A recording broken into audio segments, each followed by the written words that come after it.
नमस्कार मित्रांनो, सर्वांचं स्वागत आहे आजच्या व्हिडिओमध्ये। मित्रांनो, आजच्या व्हिडिओमध्ये 1000 स्क्वेअर फूट घर बांधण्यासाठी मटेरियल खर्च व कामगार खर्च किती येऊ शकतो या व्हिडिओमध्ये माहिती सांगितलेली आहे। मित्रांनो, आपल्या या चॅनलवरती कन्स्ट्रक्शन विषयी सर्व माहिती मिळत असते, त्यामुळे सर्वात आधी सबस्क्राइब करायला अजिबात विसरू नका। 1000 स्क्वेअर फूट घर बांधण्यासाठी सिमेंट 400 ते 450 बॅग लागू शकतात।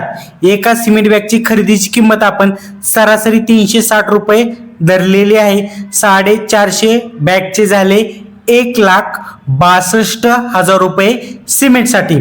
स्टील 3,500 किलो ते 4,000 किलोच्या आसपास लागणार आहे। स्टीलचा जो खरेदीचा रेट आहे आपण पर किलोचा तो 65 रुपये धरलेला आहे। 3,500 किलोचे झाले 2,27,500 रुपये स्टीलसाठी। बांधकाम करण्यासाठी व आरसीसी कामासाठी क्रसेंट 14 ते 15 ब्रासच्या आसपास लागणार आहे।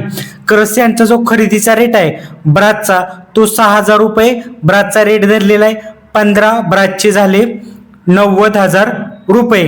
प्लास्टर करण्यासाठी प्लास्टर सँड 5 ते 6 ब्रासच्या आसपास लागणार आहे। प्लास्टर सँडचा जो खरेदीचा रेट आहे ब्रासचा तो 8,000 रुपये धरलेला आहे ब्रासचा रेट। 6 ब्रासचे झाले 48,000 रुपये। खडी साधारणतः 13 ते 14 ब्रासच्या आसपास लागणार आहे। खडीचा जो खरेदीचा रेट आहे ब्रासचा तो 5,000 रुपये धरलेला आहे। 14 ब्रासचे झाले 70,000 रुपये। टाईलच्या मटेरियलचा खर्च, टाईल सर्व रूम मध्ये टाईलचा खर्च धरलेला आहे। टॉयलेट बाथरूम मध्ये जे टाईल बसवायचे आहे त्याचा खर्च धरलेला आहे।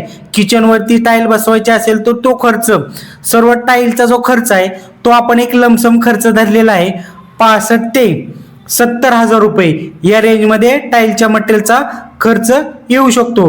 ग्रेनाइटचा मटेरियलचा खर्च, ग्रेनाइट तुम्ही कुठे कुठे वापरणार आहे ग्रेनाइटचा आपण टोटल खर्च धरलेला आहे। जिन्यावरती तुम्ही ग्रेनाइट बसवणार असाल, तुम्ही किचन वरती ग्रेनाइट बसवणार असाल, त्याचबरोबर तुम्ही डोर विंडोच्या ज्या फ्रेम असतात त्या तुम्ही ग्रेनाइट मध्ये बसवणार असाल तर हा खर्च ग्रेनाइटचा आपण एक लमसम खर्च धरलेला आहे 40 ते 50,000 रुपयाच्या आसपास खर्च येऊ शकतो।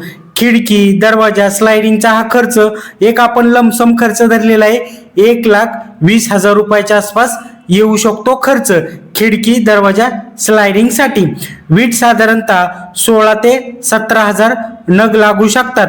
बाहेरील बांधकाम जर 9 इंच असेल आणि आतील बांधकाम जर 4 इंच असेल तर 16 ते 17,000 विटा लागू शकतात। आपण 17,000 विटा धरूया जास्तीत जास्त। एका विटाची जी खरेदीची किंमत आहे ती सरासरी आपण 8 रुपये धरलेली आहे। एका विटेची किंमत 17,000 विटांचे झाले 1,36,000 रुपये। प्लंबिंगच्या मटेरियलचा खर्च 80 ते 85,000 रुपयाच्या आसपास येऊ शकतो। इलेक्ट्रिकल मटेरियलचा खर्च 70 ते 80,000 रुपयाच्या आसपास येऊ शकतो। पेंटिंगच्या मटेरियलचा खर्च 80 ते 90,000 रुपयाच्या आसपास येऊ शकतो। मित्रांनो, या सर्वांची जर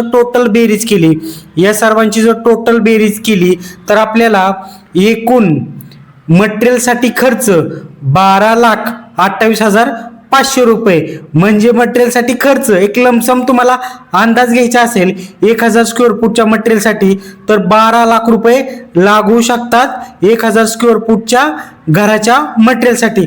आता कामगार खर्च किती येऊ शकतो हे जाणून घेऊया। सर्व कामाचा जो रेट आहे आपण तो 490 रुपये पर स्क्वेअर फूट धरलेला आहे। 490 मध्ये तुमचं सेंटरिंग काम असेल, बांधकाम प्लास्टरचं काम असेल किंवा टाईल बसवण्याचं काम असेल, प्लंबिंग असेल, इलेक्ट्रिकल असेल, पेंटिंग असेल, सर्व कामाचा जो रेट आहे आपण तो 490 रुपये पर स्क्वेअर फूट रेट धरलेला आहे। आता तुमच्या गावामध्ये रेट काय चालू आहे त्याप्रमाणे तुम्ही कॅल्क्युलेशन करा। आपण उदाहरणासाठी 490 रुपये रेट धरलेला आहे सर्व कामाचा। टोटल आपलं 1000 स्क्वेअर फूटचं कन्स्ट्रक्शन आहे तर 1000चा गुणाकार 490 बरोबर जर गुणाकार केला तर उत्तर किती येणार आहे 4,90,000 रुपये। म्हणजे 1000 स्क्वेअर फूटचं जे कन्स्ट्रक्शन आहे त्यासाठी कामगार खर्च किती येऊ शकतो 4,90,000 रुपये येऊ शकतो। मटेरियलचा खर्च किती आला होता 12,28,500 रुपये। या दोन्हींची बेरीज केली, कामगार खर्चाची आणि मटेरियल खर्चाची बेरीज केली तर 17,18,500 रुपये खर्च येऊ शकतो. म्हणजे 1,000 स्क्वेअर फूट घर बांधण्यासाठी मटेरियल खर्च व कामगार खर्च एक तुम्हाला अंदाज घ्यायचा असेल तर 16 ते 17 लाख रुपये लागू शकतात मटेरियल खर्चासाठी व कामगार खर्चासाठी. समजलं मित्रांनो? सूचना सर्व माहिती तुम्हाला अंदाज येण्यासाठी दिलेली आहे. धन्यवाद.